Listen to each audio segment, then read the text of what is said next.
उषा मेहता एक गांधीवादी और भारत की स्वतंत्रता सेनानी थी। उन्हें कांग्रेस रेडियो की इवेंट के लिए भी याद किया जाता है, जिसे सिगरेट कांग्रेस रेडियो भी कहा जाता है। एक संपूर्ण रेडियो स्टेशन जो 1942 के भारत छोड़ो आंदोलन इस दौरान कुछ महीनों तक काम किया गया। 1998 में भारत सरकार ने उन्हें दूसरा पद्म विभूषण से सम्मानित किया गया, भारत गणराज्य का सर्वोच्च नागरिक पुरस्कार। उषा मेहता का जन्म आधुनिक गुजरात में हुआ। सूरत के पास एक गांव सरस में हुआ था। जब वह केवल 5 वर्ष की थी तब उषा ने पहली बार गांधी जी को अपने आश्रम की यात्रा के दौरान समाधि में देखा था। कुछ ही समय बाद गांधी ने अपने गांव के पास एक शिविर की व्यवस्था की, जिसमें छोटी उषा ने भाग लिया। सूत्रों में भाग और थोड़ी कटाई की। 1928 में 8 साल की उम्र में उषा ने साइमन कमीशन के खिलाफ हमला किया, विरोध मोर्चा भाग लिया और ब्रिटिश राज के खिलाफ विरोध प्रदर्शन में भाग लिया। अपना पहला शब्द चिल्लाया, साइमन जाओ। इनमें से एक मार्च के दौरान आतंकियों ने बच्चों पर हमला किया और भारतीय ध्वज ले जा रहे थे, जिसमें एक लड़की का झंडा भी नीचे गिर दिया गया। घटना से नाराज बच्चों ने यह बात अपने माता पिता तक पहुंचाई। बड़ों ने बच्चों को भारतीय ध्वज के मूल में तैयार किया और कुछ दिनों बाद उन्हें वन्य जीवों पर बातचीत की झंडे के निशान से सजे बच्चे फिर से चिल्लाते हुए मार्च करने लगे। पुलिसकर्मी, आप अपनी लाठियां और निशानियां चला सकते हैं, लेकिन आप हमारे झंडे नीचे नहीं गिरा सकते। उषा के पिता ब्रिटिश राजा के जज थे, इसलिए उन्होंने स्वतंत्रता संग्राम में भाग लेने के लिए पदमुख नहीं किया। हालांकि यह सीमा तब दूर हो गई जब उनके पिता 1930 में सेवानिवृत्त हो गए। 1932 में जब उषा 12 साल की थी, उनका परिवार बॉम्बे चला गया, जिससे उनका स्वतंत्रता आंदोलन और अधिक सक्रिय रूप से भाग लेना असंभव हो गया। वह और अन्य बच्चे गुप्त बुलेटिन और प्रकाशन प्रकाशक थे, जेलों में रिश्तेदारों से मिले थे और इन कैदियों तक संदेश पहुंचाते थे। उषा गांधी से बड़ी प्रभावित बड़ी फिल्में और उनके किरदारों में से एक बन गई। उन्होंने ब्रह्मचार्य संप्रदाय का निर्णय लिया और स्वयं गांधीवादी विचारधारा अपनाई। केवल खादी, सभी प्रकार के कपड़े और विलासिता के दूर। समय के साथ गांधीवादी विचार और दर्शन के एक प्रमुख प्रस्तावक के रूप में उभरे। उषा की पारंपरिक शास्त्रीय शिक्षा स्नातक और भरूच में और फिर चंद्रारामजी हाई स्कूल बॉम्बे में हुई। वह एक प्रतिष्ठित सितारा थी। 1935 में उनके टेस्ट ने उन्हें अपनी कक्षा के शिक्षक 25 छात्रों में शामिल कर दिया।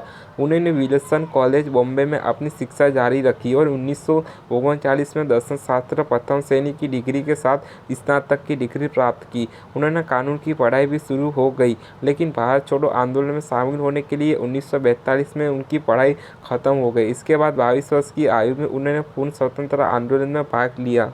गांधी और कांग्रेस ने 9 अगस्त 1942 को मुंबई के भारत छोड़ो आंदोलन की घोषणा की। ग्वालियर टैंक मैदान में एक रैली के साथ शुरू होगा। गांधी जी सहित लगभग सभी नेताओं को उस तारीख से पहले गिरफ्तार कर लिया गया। हालांकि नियत दिन पर भारतीयों की एक विशाल भीड़ गोलियों के टैंक ग्राउंड में एक साथ हुई। उन्हें नष्ट करने और राष्ट्रीय ध्वज फहराने का काम करने वाले कम्युनिस्ट नेताओं ने हथियारों के एक समूह को छोड़ दिया गया था। 14 अगस्त 1942 को उषा और उनके कुछ करीबी सहयोगी ने सिगरेट रेडियो कांग्रेस, एक गुप्त रेडियो स्टेशन की शुरुआत की। यह 27 अगस्त को प्रसारित हुआ था। उनके ध्वनि प्रसारण में पहले शब्द थे, यह भारत में कहीं से भी 42.34 मीटर की तरंग दैर्ध्य पर कांग्रेस रेडियो का कॉलिंग है। उनके सहयोगी में विट्ठल भाई झावेरी, चंद्रकांत झावेरी, बाबूभाई ठक्कर और शिकागो रेडियो के मालिक नाना मोटवानी शामिल थे। उन्होंने थोक उपकरणों की आपूर्ति की और पेशकश की। डॉक्टर राम मनोहर लोहिया, अच्युतराव पटवर्धन और पुरुषोत्तम तिग्गमदास सहित कई अन्य नेताओं ने भी गुप्त कांग्रेस रेडियो को सहायता प्रदान की। रेडियो प्रसारण में गांधी जी और भारत भर के अन्य प्रमुख नेताओं के संदेश रिकॉर्ड किए गए। अधिकारी भागने के लिए लगभग प्रतिदिन स्टेशन का स्थापना ले रहे थे। अंततः हालांकि पुलिस ने उन्हें 12 नवंबर 1942 को ढूंढ लिया और उषा मिताली को गिरफ्तार कर लिया। बाद में सभी को कैद कर लिया गया। भारतीय पुलिस की एक शाखा क्रिमिनल जांच विभाग ने उनसे 6 महीने तक पूछताछ की। इस दौरान उन्हें एकांत कारावास रखा गया और उन्हें इस तरह से प्रताड़ित किया गया जैसे कि अगर वह आंदोलन में धोखा खा गए तो उन्हें विदेश में अध्ययन करने का अवसर दिया जाएगा। हालांकि उसने घटिया चुना और अपने स्टार्टअप के जाए। हालांकि उसने घटिया चुना और अपने स्टार्टअप के दौरान उच्च न्यायाधीश से पूछा जाता कि उसे क्या उत्तर देना आवश्यक है। जब न्यायाधीश ने पुष्टि की कि वह अनिवार्य नहीं है तो उसने घोषणा की कि वह किसी भी प्रश्न का उत्तर नहीं देगी, यह तक कि वह खुद को बचाने के लिए नहीं। प्रोटोटाइप के बाद उन्हें 4 साल की कैद की सजा सुनाई गई। उनके 2 सहयोगी को भी दोषी ठहराया गया था। उषा को पुणे की यरवदा जेल में कैद कर लिया गया। उनकी तबीयत खराब हो गई और उन्हें सर जे अस्पताल इलाज के लिए मुंबई भेजा गया। अस्पताल में 3 से 4 डॉक्टर उस पर 24 घंटे नजर रखते थे ताकि वह भाग ना जाए। जब उनके स्वास्थ्य में सुधार हुआ तो उन्हें यरवदा जेल वापस भेज दिया गया। मार्च 1946 में मोरारजी दास के आदेश पर, जो उस समय अस्थायी सरकार के गृह मंत्री थे, बम्बई में पहली बार रिहाइश वाले राजनीतिक कैदी थी, उन्हें रिहा कर दिया गया। हालांकि गुप्त कांग्रेस रेडियो ने न केवल 3 महीने तक काम किया, लेकिन भारत की ब्रिटिश नियंत्रित सरकार द्वारा बिना सेंसर की खबरों और अन्य आपत्तिजनक प्रसारण पर प्रतिबंध लगाकर आंदोलन में बहुत मदद की गई। सिगरेट रेडियो कांग्रेस ने स्वतंत्रता आंदोलन के नेताओं को भी जनता के संपर्क में रखा।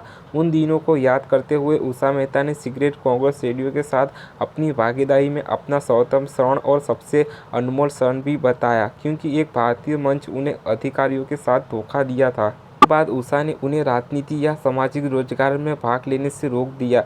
जिस दिन भारत को आज़ादी मिली, उषा साइंटिस्ट पर ही सीमित घाट और नई दिल्ली में आधिकारिक समारोह में शामिल नहीं हो सकी। बाद में उन्होंने अपनी शिक्षा फिर से शुरू की और गांधी जी के राजनीतिक और सामाजिक विचारों पर डॉक्टर्स रिसर्च एडमिनिस्ट्रेशन लिखा। बम्बई यूनिवर्सिटी में स्नातक की डिग्री प्राप्त की। उनके मुंबई विश्वविद्यालय के साथ कई विशेषाधिकारों में लंबी पैदल यात्रा, एक छात्र के रूप में, एक शोधकार सहायक के रूप में, एक लेखक के रूप में, एक प्रोफेसर के रूप में और अंततः नागरिक शास्त्र और राजनीतिक विभाग के प्रमुख के रूप में हुए। वह 1980 में बॉम्बे विश्वविद्यालय से सेवानिवृत्त हो गए। भारत की आज़ादी के बाद भी उषा सामाजिक रूप से सक्रिय रही, विशेषकर गांधीवादी विचार और दर्शन के प्रचार में। पिछले कुछ वर्षों में उन्होंने अपनी मातृभाषा अंग्रेजी और गुजराती कई लेख, निबंध और किताबें लिखी। उन्हें गांधी स्मारक निधि का अध्यक्ष चुना गया, जो गांधीवादी विचार के संरक्षण के लिए समर्पित ट्रस्ट है। निधि ने मुंबई में सरदार पटेल की बेटी मणिबेन पटेल का निवास स्थान हेमानी भवन का अधिग्रहण किया गया, जहां गांधी शहर की अपनी रजिस्ट्री के दौरान निवास किया गया और इसे गांधी स्मारक में बदल दिया गया। वह गांधी शांति प्रतिष्ठान नई दिल्ली के अध्यक्ष थे। उन्होंने भारतीय विद्या भवन के मामलों में भी सक्रिय रूप से भाग लिया। भारत सरकार ने उन्हें भारत की आज़ादी की 50वीं सालगिरह के कई उत्सव से जोड़ा।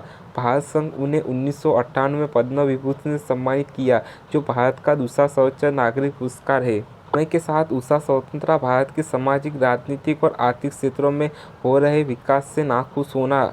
एक बार इंडिया टुडे दिए गए एक साक्षात्कार में उन्होंने इन शब्दों में अपनी भावनाओं को व्यक्त करते हुए कहा, निश्चित रूप से यह स्वतंत्रता नहीं है हमारे लिए बैटल गर्ल। उन्होंने कहा कि उनकी पीढ़ी के स्वतंत्रता सेनानियों को ऐसा माना जाता है कि एक बार जब लोग सत्ता के अंतिम छोर पर आसीन हो गए तो सदाबहार हो जाएगी। हालांकि उनके शब्दों में हमें नहीं पता था कि सजा इतनी जल्दी घर आ जाएगी। फिर भी उन्होंने आज़ादी के बाद स्वतंत्र भारत की सलाह को अस्वीकार करते हुए कहा, भारत एक लोकतंत्र के रूप में जीवित है और यहाँ तक कि एक अच्छा औद्योगिक आधार भी बना है। उन्हें कहा, फिर भी यह हमारे सपने का भारत नहीं है। अगस्त 2000 में बुखार से पीड़ित होने के बावजूद उषा ने हर साल की तरह अगस्त क्रांति मैदान में भारत छोड़ो आंदोलन से संबंधित जयंती समारोह में भाग लिया। वह थकी हुई और हुई घर लौट आई। 2 दिन बाद 11 अगस्त 2000 को 80 वर्ष की उम्र में उनकी असंत मृत्यु हो गई। उनके बड़े भाई और 3 दोस्त जीवित बचे रहे। उनका एक दुकानदार केतन मेहता एक प्रसिद्ध बॉलीवुड फिल्म निर्माता है।